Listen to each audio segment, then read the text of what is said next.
Friendships that hide dark secrets, bonds of trust that unravel into betrayal, and lives devastated by acts of pure cruelty. Welcome to Woven in Crime, where we uncover the darkest mysteries and reveal the truths behind the crimes that shocked the world. Each episode is a new web of secrets, where you dive into real stories of betrayal, revenge, and survival.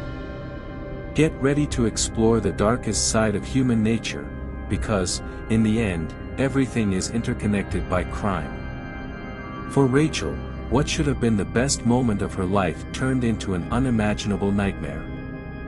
About to celebrate her 15th birthday, she believed she had everything a teenager could wish for, a dream party and inseparable friends by her side. But behind the smiles and kind words, her friends were hiding a deadly secret. A cruel plan, a betrayal that almost cost her her life. In this story, you'll learn about the shocking plot of envy and violence that forever changed the fate of a young girl. And discover how Rachel, against all odds, managed to survive the horror her own friends had prepared for her. Rachel had been eagerly awaiting this moment. Ever since she was young, the dream of her 15 had been nurtured by her and her family, and finally, the date was approaching. The preparations were well underway, the gown had been chosen, the hall was set to be decorated in her favorite colors, and the guest list included close relatives, school friends, and, of course, her 3 inseparable friends. For a girl about to turn 15, nothing could be more exciting. Rachel's life was peaceful, surrounded by family love. She lived in a quiet, middle-class neighborhood in a small town in the Midwest with her mother and 2 brothers. From a young age, Rachel had been outgoing, which earned her strong friendships over the years. At school, she was popular among her peers, but her closest bonds were with her 3 friends, Allison, Grace, and Claire. They had known each other since childhood, and together, they seemed inseparable. They were confidants, partners in adolescent adventures, and always involved in each other's plans. However, there was something Rachel didn't see. While she fully trusted her friends, there was a silent tension within the group, imperceptible to her. Allison, Grace, and Claire didn't share the same excitement for Rachel's success. Subtle, envious comments disguised as jokes had started to surface in recent months. They noticed the attention Rachel received from classmates, and most importantly, the grandeur of her upcoming party. Rachel, in her innocence, never suspected that these signs could point to something far more dangerous. Rachel's family was focused on preparing for the big day. For her mother, it was a moment of pride to see her daughter so excited about an event that symbolized a new chapter in her life. Everything seemed perfect. Rachel spent her afternoons engrossed in the party details, from selecting the catering to organizing photos for the slideshow that would play during the celebration. Her excitement was so great that Rachel shared every detail of the planning with her friends. They actively participated in the conversations, offered suggestions, and appeared equally enthusiastic about the event. However, behind their smiles and supportive words, there was a growing sense of bitterness that Rachel could never have anticipated. Her plans for celebration were on the verge of being brutally interrupted by a shocking conspiracy. Although Rachel was popular and well-liked, her friends had been secretly harboring something darker, a silent envy that was almost imperceptible. Perhaps it was the way Rachel naturally drew attention or the love and support her family gave her dreams. In any case, the poison of jealousy was being brewed in secret, without Rachel having any idea. In the weeks leading up to the party, there were endless activities and rehearsals, but as the date approached, something began to change in the way her friends treated her. Small remarks went unnoticed by Rachel, but Allison, Grace, and Claire were already plotting a plan that would change Rachel's life forever. It was a sunny afternoon when Rachel left home to meet her friends, as she usually did on weekends. Everything seemed normal. The meeting was set at Allison's house, where the four girls often gathered to chat, watch movies, and plan what they would do at school during the week. For Rachel, it was just another day of fun. She could never have imagined what was about to happen. When she arrived at Allison's house, Rachel was greeted with smiles and hugs. The girls seemed excited, as if everything were perfectly normal. However, in the backyard, out of sight, a deep hole had already been dug. It was a grave. The three friends had spent days meticulously planning every detail of the attack, with a coldness that Rachel could never have suspected. Allison, Grace, and Claire chatted cheerfully as they led Rachel to the backyard, suggesting they had something prepared for her. Rachel's trust in her friends was absolute. So, she followed without question, not noticing the exchanged glances between the girls or the tension in the air. The situation felt odd, but Rachel didn't feel fear, until it was too late.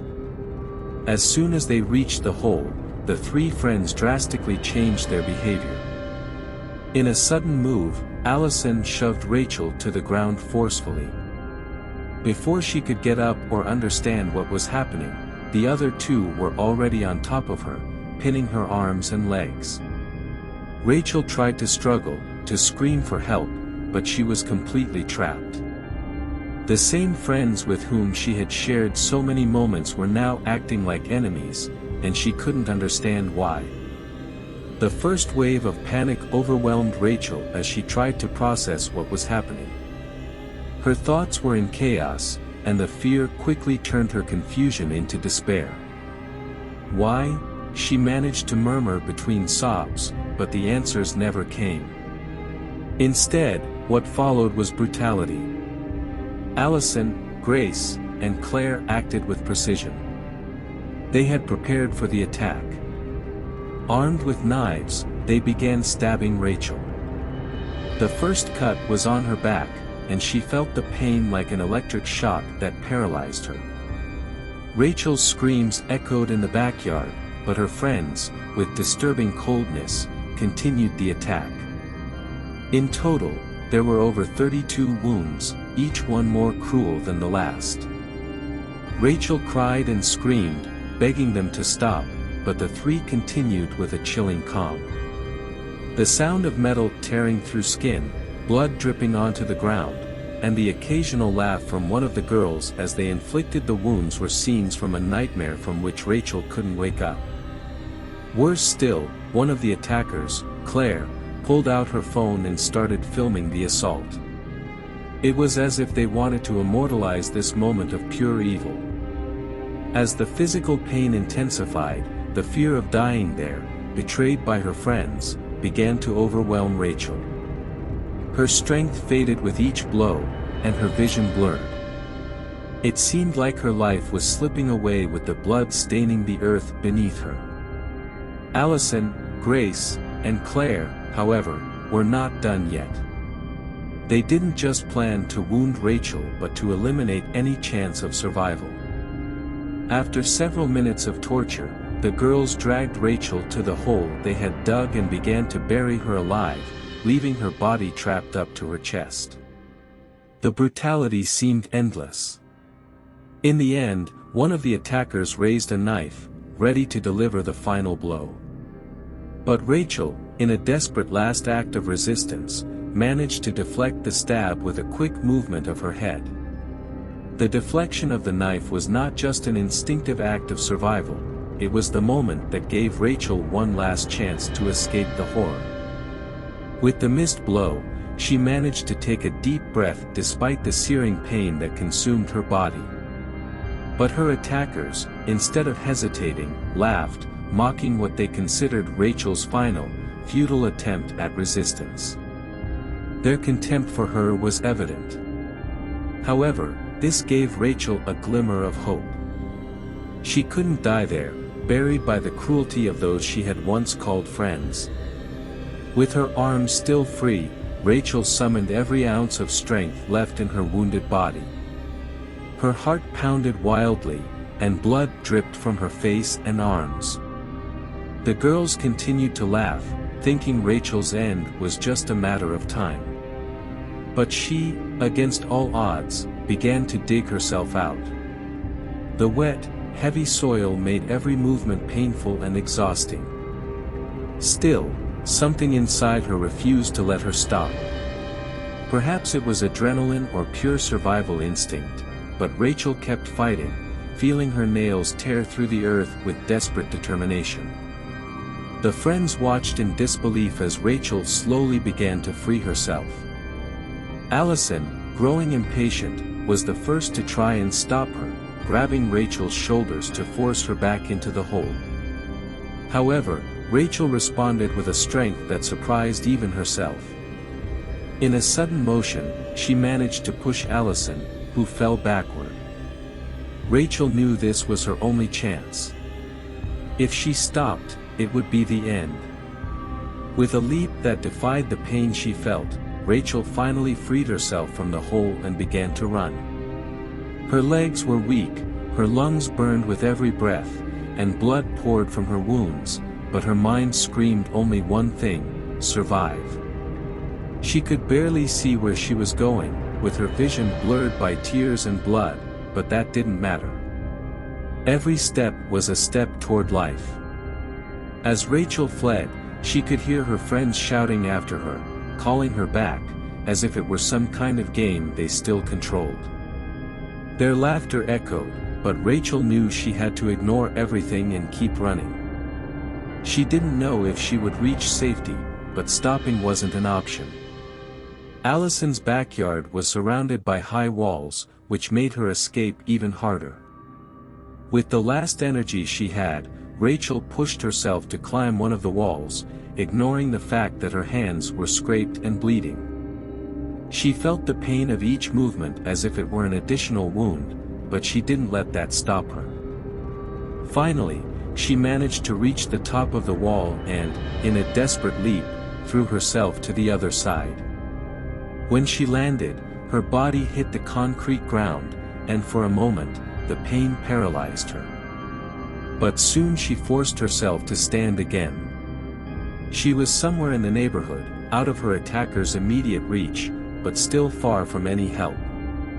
Rachel's staggering steps took her to the first house she saw, where she pounded desperately on the door, screaming for help. No one answered. She tried another house, but the result was the same. The people inside, likely terrified by the sight of the young girl covered in blood, didn't dare to open the door. Rachel, already out of strength, began to fear she wouldn't be able to get help. Her body was giving in to exhaustion, pain, and blood loss. But then, amidst the despair, she saw one last house with the lights on. Dragging herself there, she knocked on the door with the little energy she had left. At first, the silence filled her with fear, but finally, a woman opened the door. The look of shock on the neighbor's face was immediate, but unlike the others, she didn't hesitate. Seeing Rachel's critical condition, the woman quickly called emergency services and started giving first aid. Within minutes, the sound of ambulance sirens cut through the night. Rachel, her vision already blurry, heard the approach but was too exhausted to react. Her body finally gave up, and she passed out, collapsing into the arms of the neighbor who had given her one last chance to survive. Rachel woke up in flashes, the sounds around her blending with the throbbing pain all over her body. The movement of the ambulance as she was rushed to the hospital felt distant, as if she were trapped between life and death. The blood soaking her clothes and the physical exhaustion made even breathing a monumental effort. But for some reason, she clung to consciousness, fighting to stay awake. She had escaped, against all odds, and needed to survive. Images of the brutal torture came back to her mind in fragments. The friends, who until that day had been a fundamental part of her life, had turned into her worst enemies, trying to bury her alive. She could still hear Allison, Grace, and Claire's laughter echoing in her head, as terror gripped her. It was hard to believe that it had all been real, but her mutilated body was cruel proof of the betrayal.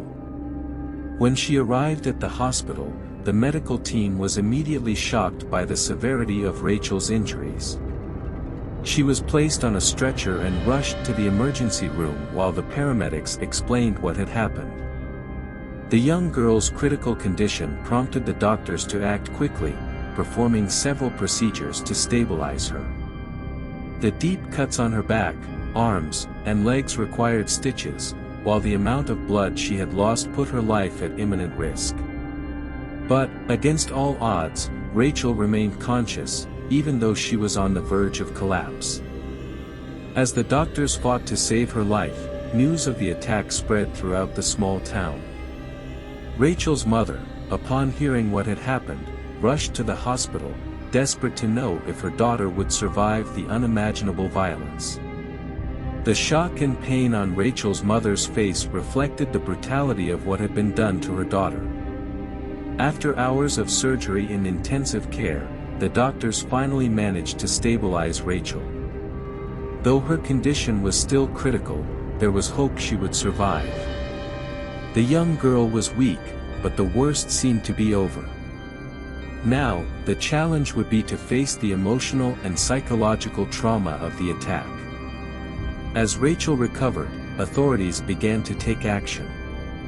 The seriousness of the case required an immediate investigation, and the first witnesses, including the neighbor who had helped Rachel, provided detailed accounts of the state Rachel had been found in. The disturbing details of the attack soon reached the hands of the police, who began investigating Rachel's friends, suspecting something far more sinister than a simple teenage argument. The next few hours would be crucial to the outcome of the case, but for Rachel, at that moment, all that mattered was surviving and trying to understand how her life, once filled with dreams and plans for her 15th birthday party, had turned into such a brutal nightmare. While Rachel fought for her life in the hospital, the story of her brave escape spread quickly. The young girl, gravely injured, had knocked on several doors in the neighborhood in a desperate attempt to find help. However, the fear that gripped some people caused them to hesitate. The image of a bloodied girl pleading for help at their doors was something many residents didn't know how to handle. For Rachel, each refusal had been as hard a blow as the stabbing she had suffered. She could barely process the terror of not only fleeing from death but also being ignored by those who could have saved her. One neighbor, hearing Rachel's frantic knocks on her door, peeked through the window and saw the girl covered in blood. Instead of acting, she chose to back away, too frightened to open the door. The fear of the violence that might be lurking or the possibility of becoming involved in something dangerous led her to decide not to help. For Rachel, this was one of the most desolate experiences of her escape. Already exhausted and with her body failing, the rejection felt like a seal of doom. But despite the refusals, Rachel didn't give up. Even as her vision blurred and her strength abandoned her, she kept going until, finally, one last attempt resulted in a miracle. Another neighbor, hearing Rachel's muffled cries and seeing her state, opened the door without hesitation. Shocked by what she saw, the woman wasted no time in helping. She quickly called emergency services and brought Rachel inside, trying as best she could to calm the young girl. She knew that every minute counted, and keeping Rachel alive until the ambulance arrived was crucial. The minutes that followed until help arrived were tense. The woman, unaware of what had really happened, tried to keep Rachel conscious, talking to her while pressing cloths against the most severe wounds to stop the bleeding. When the ambulance sirens finally echoed down the street, the relief was palpable. Rachel, though debilitated, knew that her fight for survival had finally found a real chance. When Rachel arrived at the hospital, her condition was desperate. The ambulance ride to the emergency room was a race against time, with the paramedics monitoring her vital signs, which fluctuated by the second. She had lost a lot of blood, and the deep wounds in several parts of her body required immediate interventions. When she was handed over to the doctors, the situation was clear: Rachel was hovering between life and death. The medical team quickly sprang into action. The wounds were assessed, and the severity of the attack was reflected in each incision on her body. The blades had cut deep, reaching muscles and vital tissues, but miraculously had avoided critical organs. The first priority was to stabilize Rachel, stop the bleeding, and ensure she received enough blood to counter the effects of the hemorrhage. The operating room became a battlefield, where every second was crucial. The doctors, accustomed to dealing with severe situations, were surprised by Rachel's condition. Though the stabbings had caused serious damage, the fact that she had resisted during her escape and endured the pain for so long was something no one could understand. Each cut told the story of a young girl who had fought with all her might to survive. The complexity of the case required several hours of surgery, with each wound being treated meticulously. Outside, Rachel's mother waited in agony. Upon learning of the brutal attack, she rushed to the hospital, unable to comprehend how her daughter, who just hours earlier had been concerned with party preparations, was now fighting for her life. The doctors were honest in informing her that Rachel's condition was critical, but that she was being treated with everything the team had at its disposal. After hours of surgery, the doctors managed to stabilize Rachel. Though her body was deeply wounded, there was hope that she would survive. The young girl, now in an ICU bed, was surrounded by tubes and machines, fighting for her life. The next few days would be crucial to her recovery, but, against all odds, Rachel had survived the horror. As Rachel fought for her life in the hospital, the police quickly began investigating the case. The brutality of the attack demanded an immediate response, and the details provided by the neighbor who helped Rachel gave the police the necessary starting point to uncover what had happened. The first clue came from Rachel's own words before passing out: she had been attacked by her friends. For the investigators, this information was shocking. How could three girls, so close to the victim, have planned something so cruel? The authorities went to Allison's house, where the attack had taken place, and soon found disturbing evidence. In the backyard, the grave that had been dug to bury Rachel was partially hidden under leaves and disturbed soil. There was blood on the ground, confirming the desperate struggle Rachel had fought to escape. But what shocked the investigators most was the discovery of a cell phone with recordings of the attack. Claire, one of the attackers, had filmed much of the act, as if she wanted to record the torture to show it later. The video became crucial evidence in the case. In it, Rachel could be seen being attacked, and the girls' laughter could be clearly heard as they inflicted pain on the victim. Their disregard for Rachel's life was evident, which led the investigators to act quickly.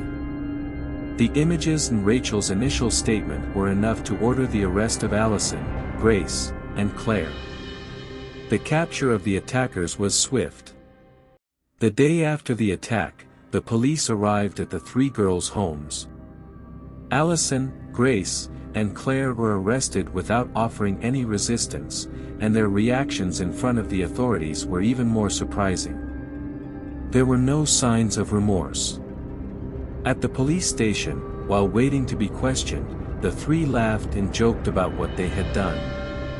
Their coldness and indifference shocked even the most experienced officers.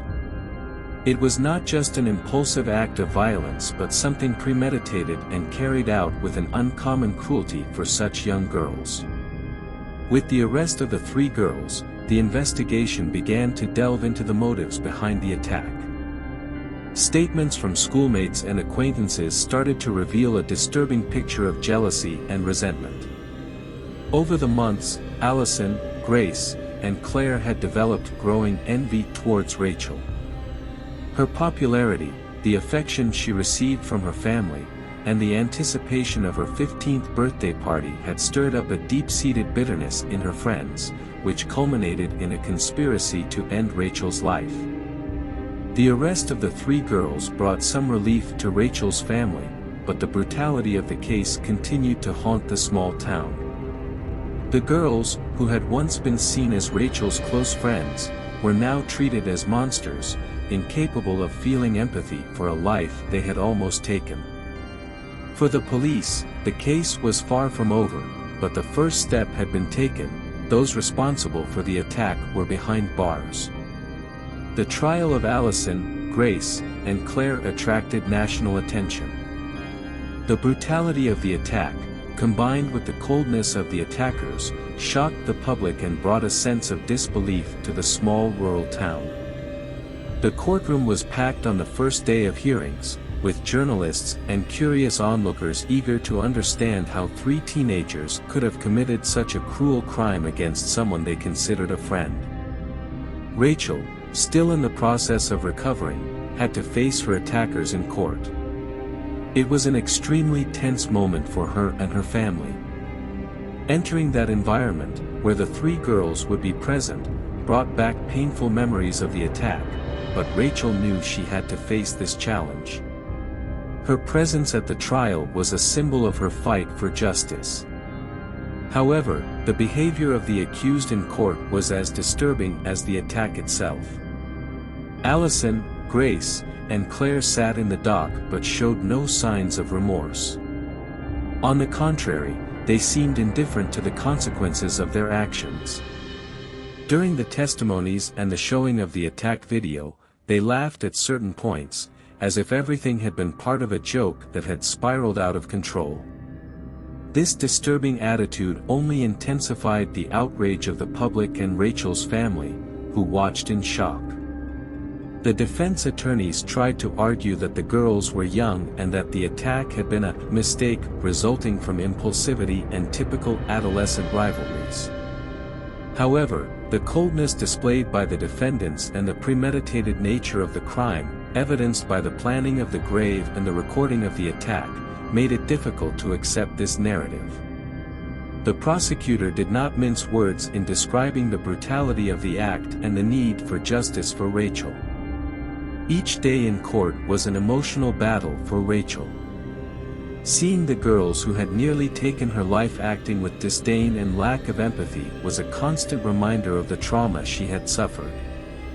But even in the face of this coldness, Rachel maintained her resolve, knowing that the trial was a crucial step toward finding some closure and justice.